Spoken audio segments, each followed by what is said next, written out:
Hello YouTubers and welcome to, of course, another beer review. This time again sent to me from Johan in Sweden, in Gothenburg.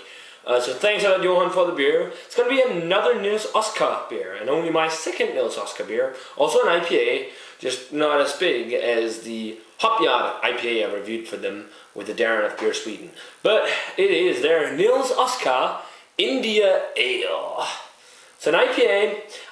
I would say English IPA because it's only on 5.3% alcohol. As far as I actually have come to understand now is that most of Sweden's breweries, I'm not saying all, I'm saying most craft breweries are really inspired by English breweries. But still they experiment a little with like hop usage and all, because a lot of them feature American hops. Like this one. This features Amarillo hops, and that's the only hop variety I could find out that's in here. They also brewed it with Pilsen, Münchner, and caramel malt, Munich malt. Yeah, it only says Amarillo actually.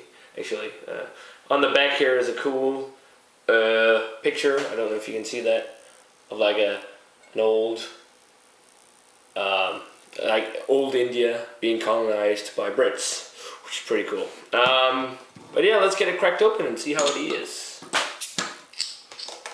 I'm going to be pouring it into my chapeau glass I got from Belgium in a box. It's pretty good for IPAs, even though they call it a lambic glass, the Chapeau Brewery. Not much head. I don't know how old this bottle is. I'm hoping it's fairly fresh. Yeah, there it is. Clear, golden, kind of orangey color, copper color. Nice 1.5 finger white head. Looks pretty solid. Yeah, definitely smells more like an English IPA. There, you can definitely smell the Amarillo because you get that citrus and tropical fruit kind of aroma to it. But it's not as wham as in an American IPA. It's more in a balanced sense, in a more subdued sense. Yeah, some citrusy of those, some grassy, hoppy notes too, sweet maltiness. Definitely also pick up a little bit of that caramel malt. Yeah.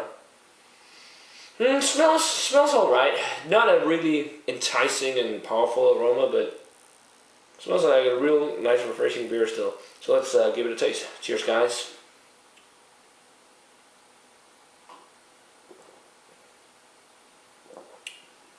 Most definitely an English interpretation, or an English IPA this year. Not that bitter actually.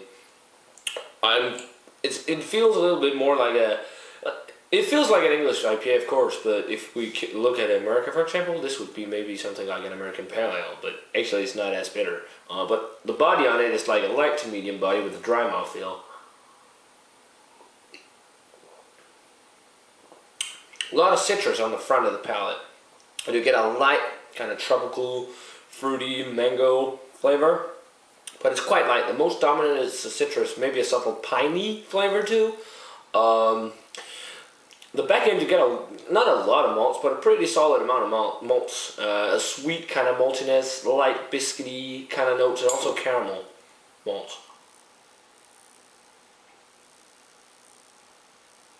I certainly preferred the Hopyard IPA from Nils Oskar. Still, this is a pretty tasty, like everyday beer because it's only on 5%, so you could easily session this. But still, you can find beers on 5% with a much more flavor, like some beer here beers, for example. The Fat Cat series is only on 4.7, and most of them have excellent tastes. But this is still, it's a good beer. It's not anything mind blowing, but rating wise for the Nils Oskar India Ale, I'm going to give it a 70.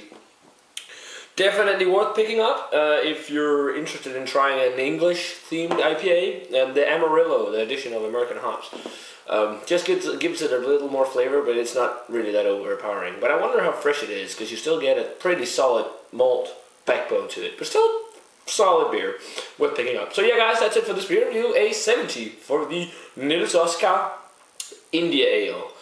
Let me know what you think of the beer if you've had it. Maybe you like it a lot more than me because you maybe because you might be more into like the British or English style IPA. Let me know, and as always, remember to comment, subscribe, check out the Facebook fan page and Twitter, and I'm going to say cheers, guys. I'm going to see you in another beer review.